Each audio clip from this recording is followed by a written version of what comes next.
Direct hit.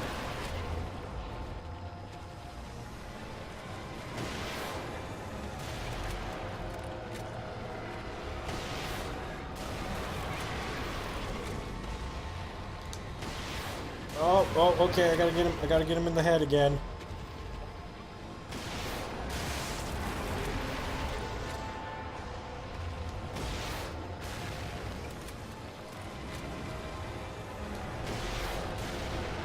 Uh-oh. Yeah, I did it! It's just like Resident Evil again. Jesus. Sebastian is taking a beating.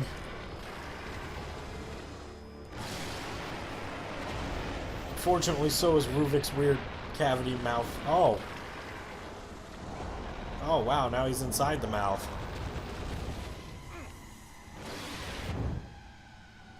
Boom! Get wrecked. Oh. Oh, I did it. Yeah. No, its bulbous ass just exploded. Ew.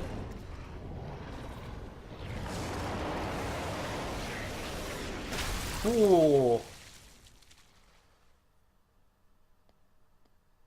Okay. Oh, that's me. Oh, you should remove that from the back of your head. Ugh.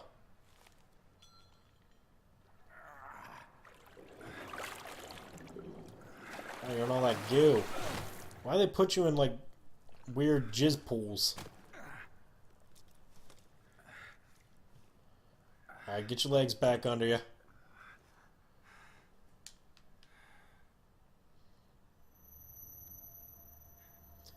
I created this world. You cannot keep me here. What? Ruvik.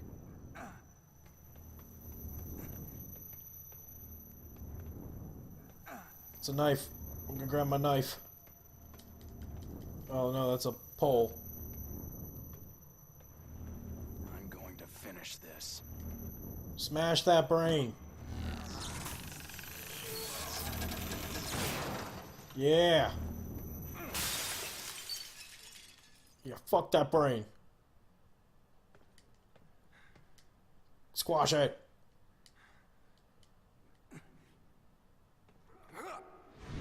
Yeah. So we were all in Ruvik's brain.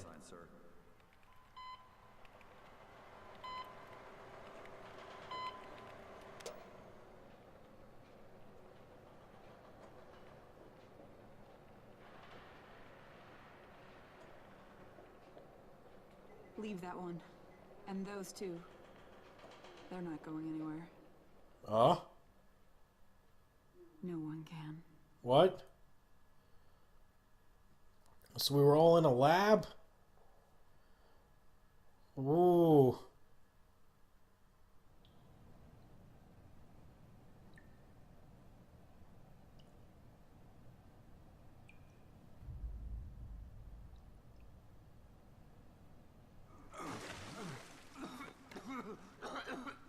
Oh, that's the cop from the beginning.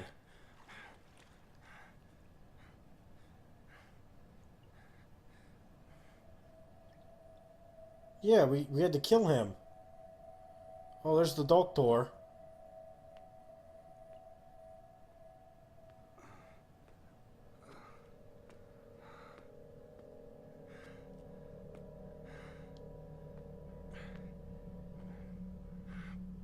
Is this Joseph?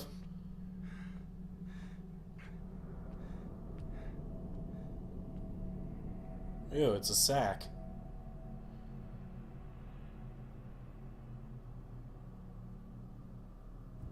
Oh, it's Leslie.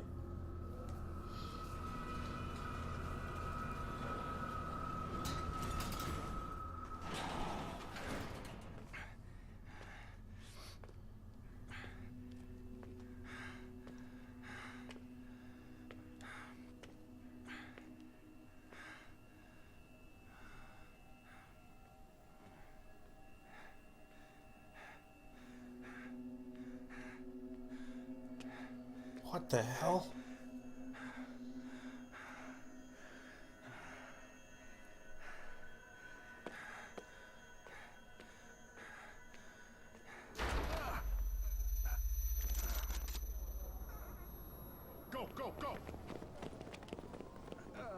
Detective, are you all right? Is there anyone else? Just give me some real fresh air. I think Joseph's dead.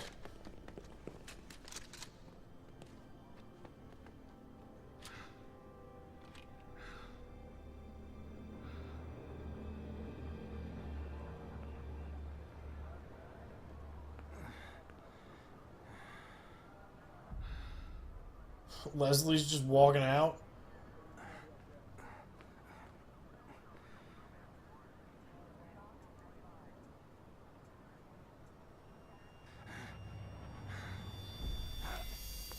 Oh, we didn't escape.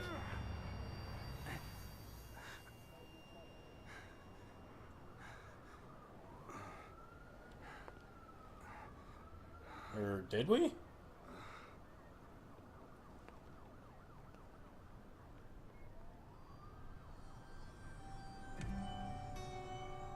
Huh. Oh, hey, the city's all here. So it was all just a dream. A weird, inexplicable dream.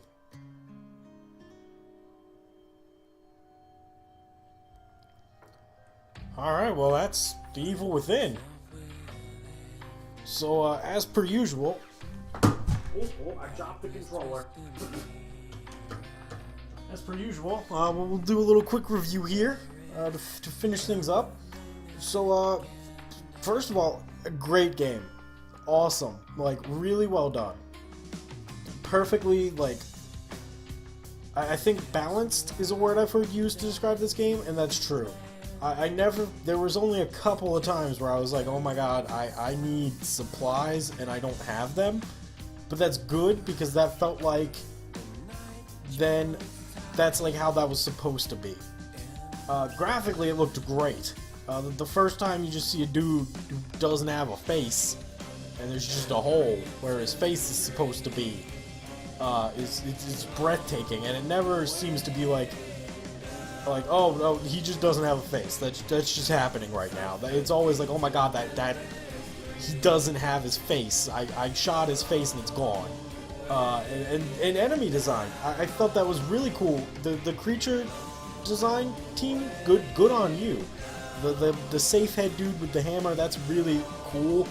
And it's like Pyramid Head without having to be Pyramid Head. Ruvik was really weird with how he was, and I thought that was pretty sweet. The Shumagorath thing at the end that made like no sense at all, but was there, that was awesome. Like, it was just like, oh, this is a weird creature that I have to fight. And then there was the weird ring kind of girl. I appreciate that. Like, I think that those were good, really well done things. And it also seemed like there were a lot of throwbacks to RE4. You know, you're in a church or a big building and you have to hold off enemies. You know, there's enemies that are really hard to kill, that sort of grow back limbs. I think we saw those. I think the dudes that lose their legs, I think they can grow back limbs, because I think or no, it was the claw things, the big claw guys. They could grow back. I shot its head off and it grew back. So that's like, it definitely felt like it's a Shinji Mikami game. Like, he directed it and you can tell, which is a good thing because he did good work. The sound design also very well done. Besides this weird ending song that I don't fully understand. Yeah, I don't understand this. But the rest of it was very well done. The music kept pace with the game. It felt really good. I was just there. It was, you know, it wasn't like Alien, because in a couple times, at one point in Alien Isolation, I had to turn the music off because I was like, I can't hear what's going on. This sound design is fucked. Like, there's clanging and it sounds like the aliens coming up behind me, but it's really just the music. So I'm glad that they didn't have that going on. It seemed like they really took it to heart, like what they were doing in this sort of eerie but also actiony sort of bit. Like, it was weird. Like, there seemed to be some odd pacing things where it was like, alright, well, now we're just gonna have you firing off a machine gun for no reason. And in the ending scene with a rocket launcher, like, why? Why was there a rocket launcher? Like, that doesn't make any fucking sense. But that's fine. Like, you know, I don't have a problem with that. It was clearly, like, gameplay decisions that were made. So that was good. The story, it was... I felt like they tried to do something with it that was supposed to be really cool. Oh, I completely forgot. The music was really well done. I talked about sound, and I talked about how good the music felt, but it felt really good because of, like, this creepy piano violin track, like, in an area that's not supposed to be. Fucking awesome. Like, perfect, on the nose, creepy save music. Now I forgot. Oh, yeah, the story. The story, I felt like they were really trying to do something, and I felt like it was supposed to be impressive, and I was supposed to be, like, really confused, and then it was supposed to make sense, but instead I was just really confused the entire time. It didn't make any goddamn sense. And I wish that they would have done a little bit more fleshing out of the story, like, towards the end. Would have been great. Like, that would have been perfect. I feel like I could have actually understood what the hell was going on if they'd have given me a real explanation. And I get that they were trying to go for, like, ooh, it's surreal, so do you really know what happened? But I was just confused. We were all connected to Ruvik's brain, but we were seeing Ruvik's brain, and then I killed Ruvik, but then I had to kill his brain. Like, what the fuck does that... Like, why? That doesn't... I don't... And then we were still... I came out of it, but I was still connected to Ruvik's brain, and it was in that jar, but it wasn't in that jar? Like, that doesn't... I'm confused. I got confused. Also, we just assume that, Gary Newman doing some singing in this game. We also just assume that Sebastian's wife was killed looking into the Ruvik case, or looking into Ruvik. Like, like there was a lot of loopholes, and I guess there's probably going to be DLC. I saw that there was a season pass available, so I assume that they'll be really, maybe in the expansions it'll get fleshed out. But I kind of wish they'd have given me a little bit more closure for this final, like, you know, scene. So yeah, I think it was really well done. The gameplay is spot on. It's once you have to fiddle a little bit with that accuracy, because the accuracy of the handgun at the start is abysmal, and it's really embarrassing. But once you get that down a little bit better, that seems to be really good. So I appreciate a lot of what they did with this, and I think it was a really well put together game, and it was really fun, and I had fun playing through it. It was super cool. I can't think of much else to say. Like, that was really just the case. I really enjoyed it. There was a lot of work clearly put into it. Like, things that you wouldn't expect to be like, oh, that looks really good, looked really good. Like, the bullet holes in enemies, you could see where you hit. That's always a nice touch in games. Because sometimes it's just a little blood splurt and then it's gone. But in this game, there was lasting... Like, there's a hole there. You hit them here. The headshots are brutal, which is, in a game like this, pretty good. You want that. Like, when I shoot something in the head, and I see it split, and I'm like, ew, its head just split. But it's like, oh, yeah, because I shot it. Like, that makes sense. So, that was well done. And even the atmosphere, because that's not usually... I usually don't talk about that much in reviews, but it definitely felt spooky at times, while also